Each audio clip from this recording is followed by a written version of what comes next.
G'day to all you hockey GBs of 1966. A vintage year of good hockey and great camaraderie. I am sure you will all enjoy a wonderful reunion. Jeremy's invitation to me to contribute to your occasion, it has imbued many delightful memories. My name is Sharon Taylor, and I am a former president of the United States Field Hockey Association. And I am here this morning with a gentleman that I believe many of you know, Mr. John Forster, who was on the Great Britain men's team in 1966, making his debut in 1966 in international competitions.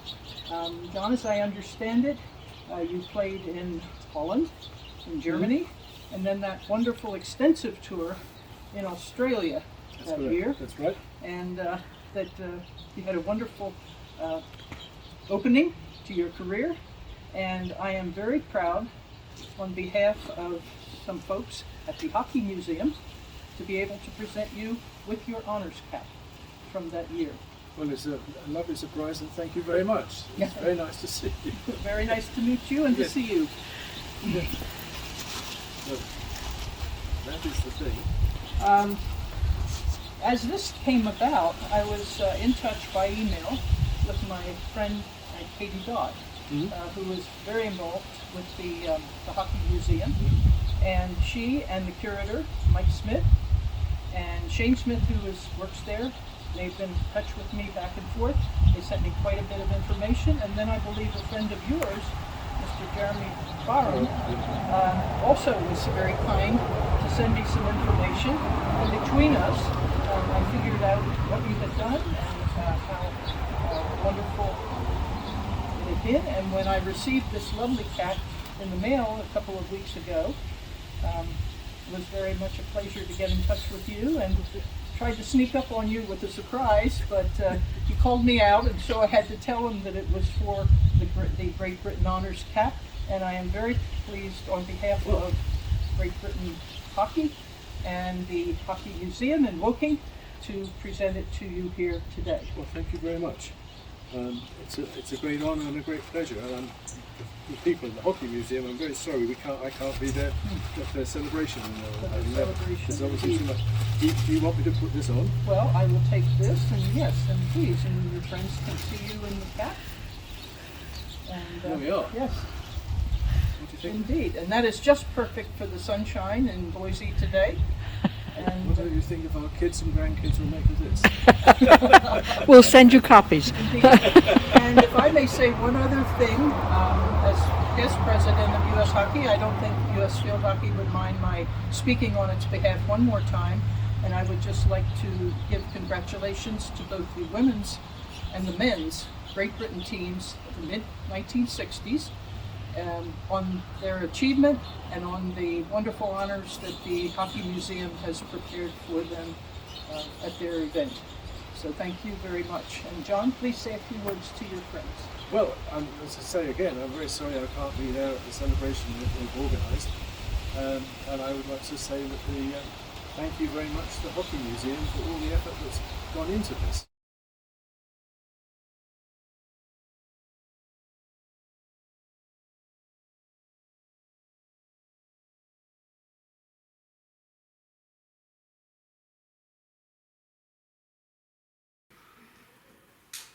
So there's no getting around the fact that it's pretty heartbreaking that Dad's not here to be with you all today. I can imagine him being around and being so excited about this event and probably telling me several times about it in the build-up. Hockey to David was a very definition of a lifelong obsession, and I'm a bit envious of that strength of passion that he had from a schoolboy all the way through to his passing. He absolutely loved the game. Just to give you a personal insight from childhood, I was asking Amanda, why did we drive from Marlborough to Cardiff every Sunday for under-9s hockey?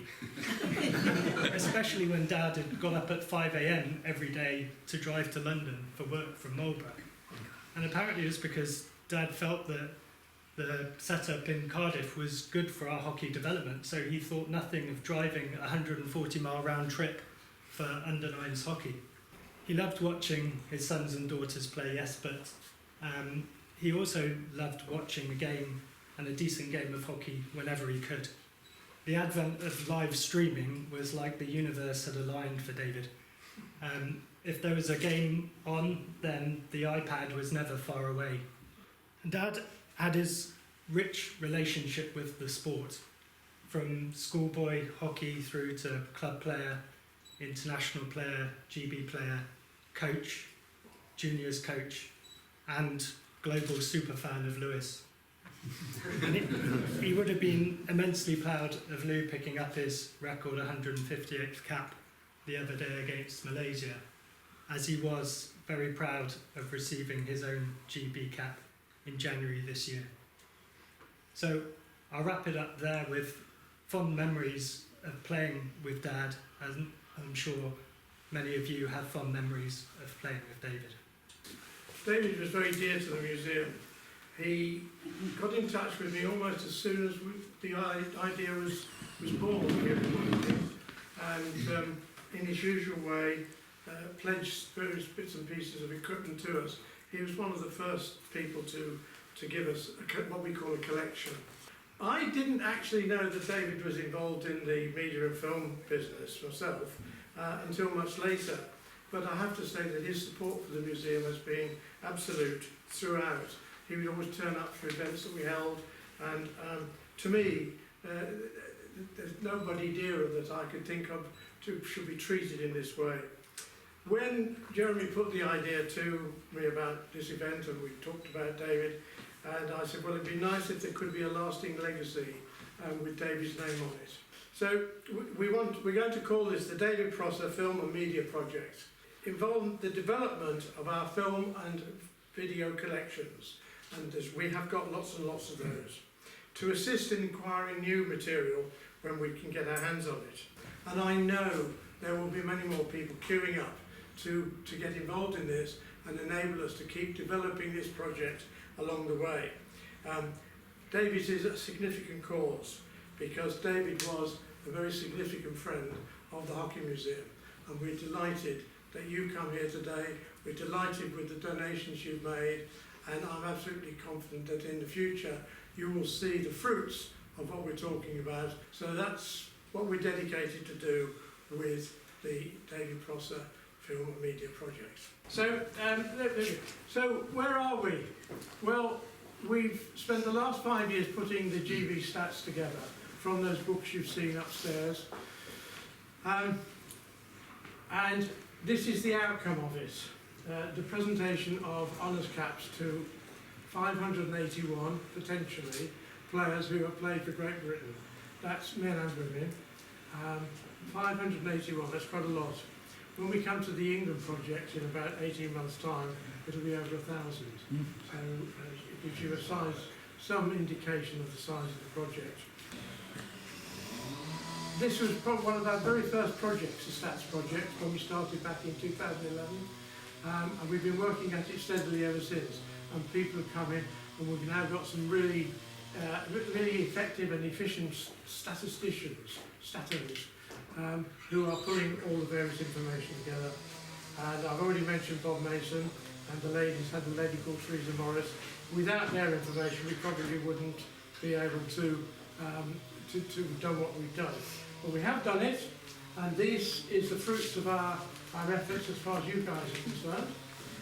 So we have here today the caps. You've seen the caps that have been presented to your colleagues who can't be with us today. I think it's a major achievement to have 18 people in the squad from 55 years ago, and actually to get a cap to each of them, or, well, yes, to each family anyway, is very special. It's a tribute to Jeremy and my own colleagues here to pull all this together that we've managed that. So without further ado, I'm going to give the cap to Amanda, who will then present it to each of you individually. So the first one is Keith Sinclair.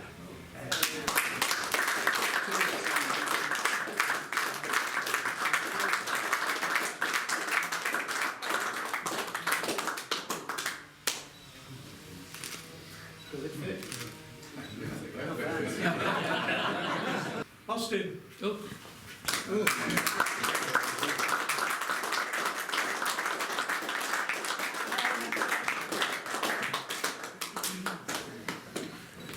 You don't have to put it on. Probably won't fit.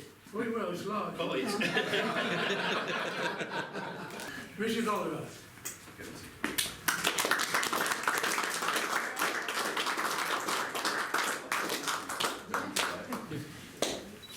That's nice.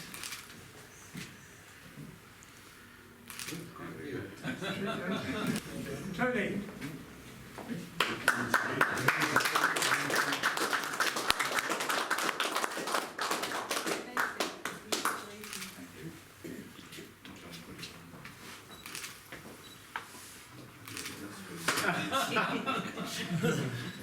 Alan Jackson.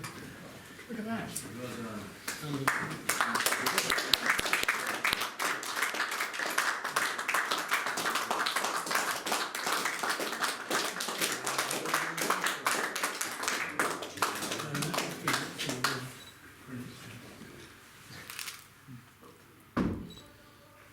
Colin Wally.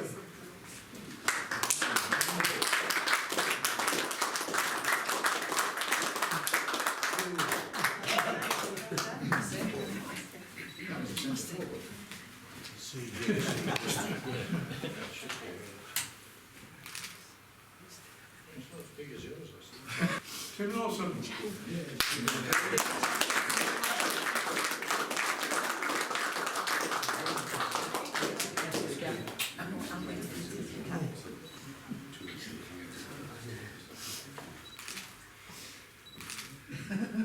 Roger.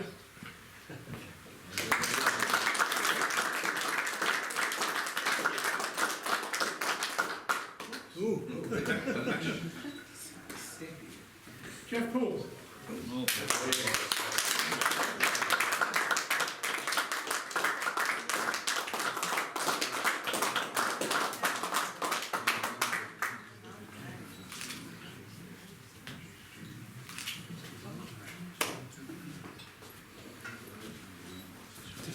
Difficulty is There's a getting the cap certain irony in this, me wearing a cap.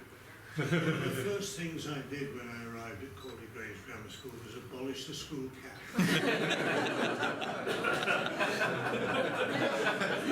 Jeff Lott.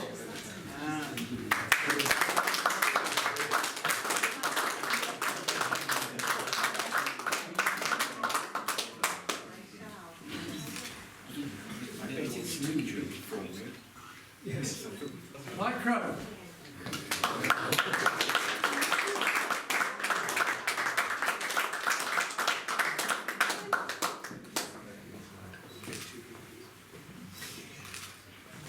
And last of the players, past players here today, Jeremy.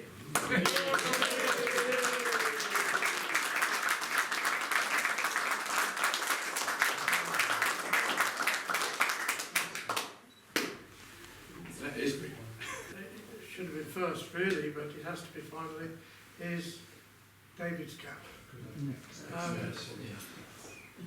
David, as I've already said, is a great friend of the museum, a great friend to me in running the museum. I wouldn't say that having played against him, he was a great friend on the pitch. He was always so affable afterwards. You think, was that the same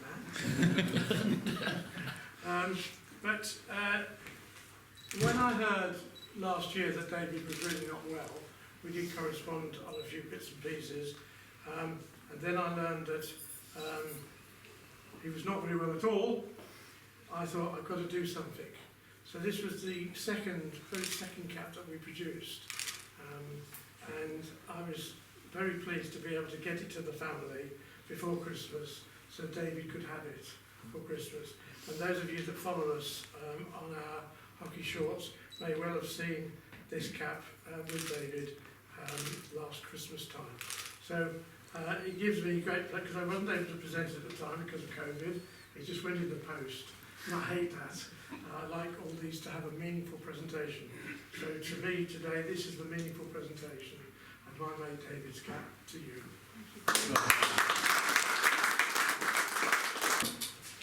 Excuse me for reading this. Well, we come now to a special award.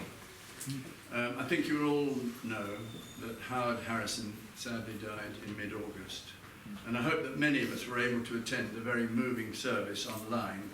In the service, we were reminded that he was known as the Giraffe, about his cricketing prowess, that he played at Junior Wimbledon, and what a wonderful family man he was. Before the service, I wrote to Henry, who's here today, who's behind me, about Howard and our tour, including the following words. Howard made his mark on the hockey circuit early and fully justified his selection for the 1966 tour, when he was one of the youngest in the group of 18 players. Just before the tour, Howard's reputation was increased hugely when he represented London hockey clubs in a selected 11 which beat India. In his mini bio for the Australian tour programmes, Howard, all 6 foot 4.5 inches of him, was billed as the giant of the side. But in every photograph taken of the touring group, Howard is relaxed and smiling. He truly was a gentle giant. Howard was a great tourist. Given that only 4 fullbacks had been selected, and 2 of these, David and Jeff, were already an experienced pair with many caps for Wales, and the third was a talented rising star, Richard, Howard's chances of making the Great Britain Test team during the tour were limited. But he never showed anything other than full support for his fellow tourists. He played against 2 of the Australian state teams, Tasmania, and in several other important matches, often being reported as one of the best players. So Howard never played for Great Britain, but I'm delighted that Henry is with us today to receive the special tour cap which Mike has arranged.